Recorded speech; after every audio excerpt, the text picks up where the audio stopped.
계속해서 잠언 말씀 보고 있습니다. 잠언의 말씀을 세상의 법칙을 서술하는 것으로 볼 것인가, 아니면 하나님의 의지로 볼 것인가를 우리가 잘 생각해야 됩니다. 세상의 법칙이라고 한다면 무조건 그렇게 되는 것이지요. 이를테면 가난하여도 성실하게 행하는 자는 입술이 패역하고 미련한 자보다 나으니라. 그런데 성실하면 보통 부자가 돼야 되는 게 그게 좋은 사회죠. 그런데 시대나 행편에 따라서 그냥 그야말로 성실하게 열심히 일하고 거짓말하지 않고 속이지 않고 했는데도 불구하고 그는 가난에 면치 못하는 그런 시대나 사회가 있습니다. 그죠?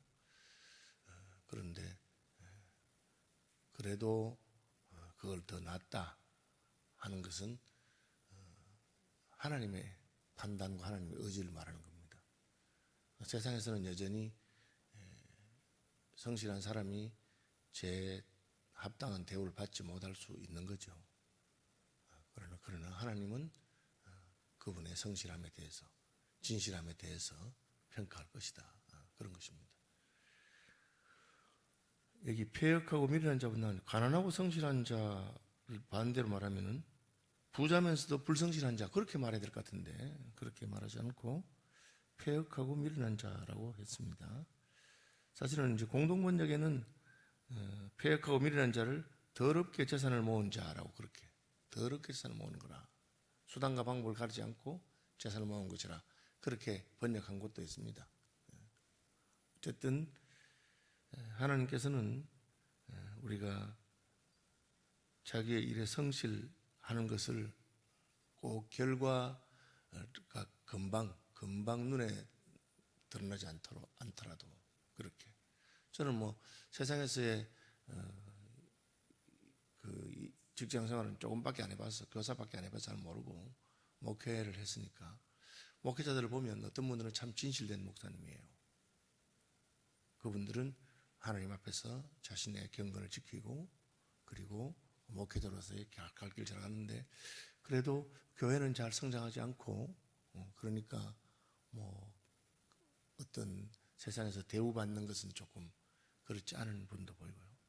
어떤 목사님은 목사님이 왜 저럴까? 그런데도 불구하고 또 교회는 잘 되는 분도 혹 있더라고요. 그죠? 그런 경우에도 우리는 하나님께서는 자신의 성실함으로 그렇게 평가하신다는 것을 잘 기억해야 합니다. 이제 내가 성실하게 살아야 되겠다, 그렇게 하는 것이 첫 번째 결심이고, 두 번째는 사람을 선택할 때 어떻게 해야 되느냐. 내가 결혼할 배우자를 선택한다 하면은, 혹은 우리 사윗감이나 그런 사람을 선택한다, 우리가 어떻게 내 친구로 삼을 사람을 선택한다 할 때 우리는 어떻게 선택할 것인가. 이 사람은 성실하지만 가난하다. 성실하고 한데 사람은 참 좋은데 우리식으로 말하면 융통성이 너무 없고 요령이라고는 부리지 않고 그렇다. 그럼 우리 생각해 봐야 되죠. 또 다른 사람들은 얼마나 영악한지 그 시대에 따라서 막 이렇게 잘해서 결국은 높은 자리도 차지하고 또 돈도 많고 그렇게 한다. 그럼 우리는 어떤 사람을 택할 것인가? 하나님은 가난하여도 성실하게 행하는 자가 입술이 패역하고 미련한 자보다 낫다, 그렇게 평가하신다는 것을 우리가 마음에 한번 생각해 보면 좋겠습니다. 지식이 없는 소원은 선하지 못하고 발이 급한 사람은 잘못 가느니라.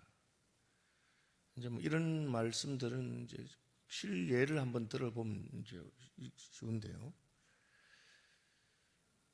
예수님의 제자 가운데 야고보, 요한이 자기 어머니를 동원해가지고 주님 나라가 임할 때에 한 사람은 예수님 왼편에, 한 사람은 오른편에 그렇게 앉게 해주십시오. 뭐 나쁜 소원은 아닌 것 같잖아요. 좋은 이야기인데 그러니까 예수님께서 뭐라 했냐면 너희가 구하는 것을 잘 알지 못한다. 그렇게 말하면서 그 자리가 좋아 보이는가 보구나. 그래. 그런데 그 자리는 아버지께서 예비한 사람에게 갈 것이다. 이를테면 순교자에게 줄 것이다. 그러면 너희들이 이제 그 자리를 그렇게 사모하니 이 땅에서는 죽도록 고생하면서 그렇게 살겠느냐. 그렇게 물어보는 것 같습니다. 우리가 이제 내가 구하는 것이 어떤 대가를 치러야 되는 것을 알지 못하고 그냥 무조건 그것을 달라. 그렇게 한다는 것이죠.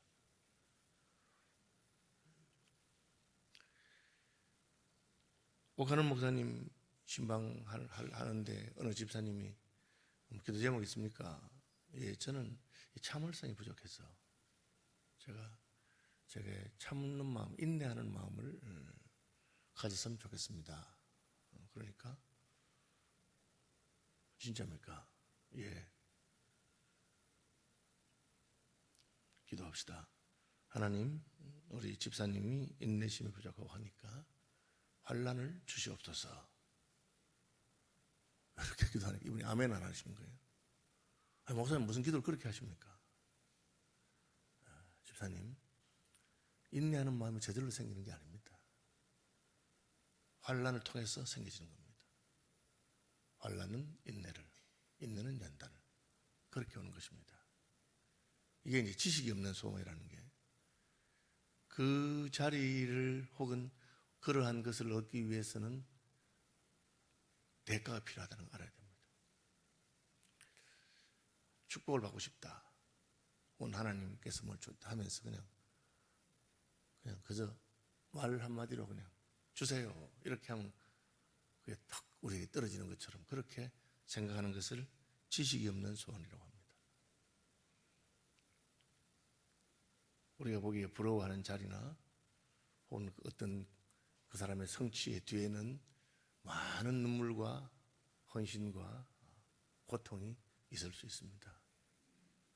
우리가 그것을 인정하고 각오하고 그렇게 내가 정금 같은 인격을 가지고 싶다. 그럼 그 나의 인격이 모난 부분이 다 갈려지기 위해서 어떤 고난과 연단의 세월이 있어야 하는 것을 알아야 된다는 겁니다. 저절로 그냥 되는 것은 없죠. 발이 급한 사람은 잘못 가느니라. 압살롬이죠. 압살롬이나 아도니아와 같은 사람들은 왕이 되고 싶었어. 그래서 아버지 나이도 많고 늙었고 한데 백성들은 나를 더 좋아하니까 압살롬이 반역을 일으키죠. 그래서 그는 죽게 됩니다. 그렇게 급하게 할 건 아닙니다. 하나님의 때가 있으니까 기다리고 또 그것이 내게 주어진 것인지 왕의 자리를 주는 분이 누굽니까? 하나님이 주시는 것입니다.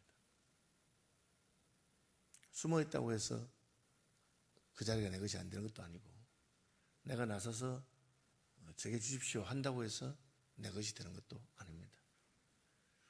그런데 압살롬은 급했고요. 아도니아는 아버지가 죽고 솔로몬이 왕이 되니까 아비삭을 제게 달라 그렇게 했어요. 물론 아비삭이 다윗과 동침하지는 않았지만 그냥 다윗의 그 후궁이죠. 근데 그 뒤에 숨어 있는 그 동기는 원래 그 건동의 풍습은 왕이 죽고 나면 왕의 모든 후궁들은 그 다음 사람 이어지는 왕의 것이 된다. 그런 게 있어요. 궁녀들이. 그래가지고 압살롬이 백주에 그 아버지의 첩들하고 동침하고 하는 것이 내가 왕이 되었다는 그런 표시를 한 거거든요. 압살롬하고 말이지만 아도니아도 그런 욕심을 드러낸 겁니다, 사실은. 그래서 죽이잖아요. 심지어 성전 뿔을 잡고 있다 하더라도 끌어내서 죽이라. 자기에게 허락되지 않은 욕심을 부렸다고 그렇게 말하고 있습니다. 그래서 우리는 정도를 걸어야 되고 하나님께서 허락하신 길로 가야 되는데 3절이 사람이 미련함으로 자기의 길을 굽게 하고 마음으로 여호와를 원망한다. 그냥 하나님께서 가라는 길을 따라가면 될 건데 자기가 욕심을 부리고 자기가 그렇게 해놓고는 하나님 나한테 왜 이러시느냐고 그렇게 하면 안 됩니다. 좋은 사람이지만 욕심을 부린 사람 있죠. 야곱이죠. 야곱이 그 형의 그 장자의 명분을 팥죽으로 산 것이 욕심을 부린 거죠. 그걸 할 필요가 없었습니다. 왜? 하나님은 장자가 아니라 작은 자에게 복을 주겠다고 어머니 뱃속에 있을 때 큰 자가 작은 자를 섬길 것이다. 그렇게 한 거예요. 그래서 에서가 나오는데 야곱이 발꿈치를 잡고 나왔었다. 형보다 먼저 나오고 싶어서. 만약에 먼저 나와서 어떻게 되겠어요? 이미 하나님이 그 리브가의 태중에 있을 때 하나님께서 예언하신 것이 있습니다. 큰 자가 작은 자를 섬길 것이다. 그래서 자기가 늦게 나와야 되고 작은 자였기 때문에 하나님께서 혈통이나 이런 것이 아니라 하나님의 계획과 섭리에 따라 되는 건데 그 욕심을 못 버리고 급하게 장자, 급하게 아버지 축복 받고 싶어서 했는데 그 결과는 사랑하는 어머니를 떠나게 되고 20년 동안 외삼촌에게 당하면서 품삯을 10번이나 변경시키고 하면서 그렇게 하게 되고 그 모은 재산 다 들고 돌아왔을 때 에서를 보니까 겁이 나서 그걸 다 선물로 주고 자기 형을 속이지 않았으면 그렇게 할 필요도 없었던 겁니다. 그가 복 받는 것은 하나님께서 그에게 주신 때에 주시는 것인데 그것을 자기 길로 가게 되면 그렇게 하는 겁니다. 어쨌든 그렇습니다. 재물은 많은 친구를 더하게 하나 갓난적 친구가 끊어지느냐 이런 것은 이제 하나님의 의지라기보다는 그냥 현실 그대로 묘사한 것처럼 보입니다. 세상에는 돈이 많으면 사람들이 다 따른다. 그리고 세상 사람들은 가난한 사람들은 멸시한다. 우리가 그것을 거부할 수도 없고 인정해야 된다는 거죠. 그것이 세태입니다. 세상 사람들이 그렇게 하는 것입니다. 그래도 우리가 그것을 넘어서려면 우리는 하나님을 사모하기 때문에 내가 성실하게 내가 성실했는데도 가난하지만 가난해도 여전히 성실하게 아주 성실하게 살았는데 계속해서 가난하니까 사람 마음에 유혹이 오죠. 내가 한 번만 거짓말하거나 한 번만 횡령을 하거나 한 번만 내가 가진 걸 가지고 어떻게 하면 되겠다고 그렇게 하잖아요. 뭐 금융기관에 있는 사람이 확 주식값이 막 올라가니까 자기 돈 아닌데 잠깐 투자해서 돈 벌고 다시 돌려놓으면 되겠다. 그렇게 했다가 평생 망치게 하는 거죠. 이게 이제 자문의 말씀 가운데 하나님의 의지를 보여주는 말씀이 있고 이 세상이 어떻게 돌아가는 것에 대해서 그냥 그것을 본 그대로 관찰한 그대로 기록한 것이 있습니다. 이 두 가지를 잘 알아야 됩니다. 세상이 어떻게 돌아가는 것에 대해서는 그냥 그렇구나. 재물이 많으면 친구가 많아지는구나. 내가 가난하니까 친구들이 날 떠났구나. 그래서 내게 진짜 좋은 친구는 예수님이시고 또 신앙의 동지를 귀하게 생각하고 내가 가난하고 어려워도 여전히 나를 벗으로 대해주는 참 친구구나. 그렇게 생각하면서 살아가는 수밖에 없죠. 이 자문이 관찰하고 보여주는 것을 가지고 재물은 많은 친구를 더하게 하나 가난적 친구가 끊어지느냐. 그럼 이걸 그냥 어떻게 하든지 내가 부자가 돼서 친구를 놔야 되겠다. 이렇게 적용하는 것은 옳은 것이 아닙니다. 너그러운 사람에게는 은혜를 구하는 자가 많고 선물 주기를 좋아하는 자에게는 사람마다 친구가 되느니라. 이 너그럽다는 말은 약간 번역에 따라서 다른데 어떤 번역은 이 너그럽다고 하는 말을 권세를 잡은 사람이라고도 번역해요. 영어 성경에는 그 NIV 같은 왕자라고도 번역했어요. 그리고 같은 단어의 뜻이 완전히 다르죠. 그래 이제 히브리어가 왜 같은 단어에 이 두 가지 뜻이 있는가? 결국은 높은 자리에 올라가야 너그러워진다 그런 뜻인지는 모르겠어요. 다른 사람에게 너그럽게 할 수 있을 때 너그럽게 하고 그렇게 하는 것이 사람마다 친구가 된다. 그렇게 너그러운 사람에게는 은혜를 구하는 자가 많고 선물 주기를 좋아하는 자에게는 사람마다 친구가 되느니라. 이 솔로몬의 잠언은 인간성에 대해서 있는 그대로 기록하고 있습니다. 그냥 그걸 무슨 더 괜찮아 보이거나 도덕적으로 보이도록 하지 않고 사람이 그렇습니다. 여러분 주위에 친구가 다 없고 아무도 안 하면 내가 인색한가? 어디 가서 식사해도 나는 생전 밥값 안 내고 그러는가? 그러면 친구들이 떠난다. 그걸 그대로 표현한 겁니다. 그럼 내가 검소하고 인색한 그 자체는 친구 없어지는 각오해야 되는 겁니다. 친구 없어지더라도 나는 아껴서 하나님 나라 위해 써야 되겠다. 그런 사람들이 있어요. 그 선교사님들이 서양 선교사라고 만나보면 서양 선교사님 지독하대요. 생전 밥값 내는 법 없고 자기 먹은 것만 딱 내고 피자 같이 먹으는데 딱 구분해서 더치페이지요. 그리고 그 위에 토핑한 것도 자기 한 것만 내고 뭐 이렇게 지도가 했는데 그런데 그분들이 떠날 때는 자기 가졌던 모든 것을 털어서 선교지에 있는 분들에게 다 나누어주고 가는 거. 그 사람들은 그렇게 그 가치관대로 사는 거죠. 그렇게. 유산은 하나님 나라 위해서 자식 안 주고 그렇게 하고 그렇게도 합니다. 어쨌든 이런 구절은 세태가 어떤 것을 보여주는 거예요. 선물 주기를 좋아하는 사람에게는 사람마다 친구가 된다. 내가 친구를 원하면 선물을 더 나눠주면 되는 겁니다. 나는 사람 친구 필요 없고 하나님만 하면 된다. 그러면 그렇게 살면 되는 거죠. 이것에 대해서는 그냥 하나님께서 무슨 의지를 보여준 거라고 할 수는 없습니다.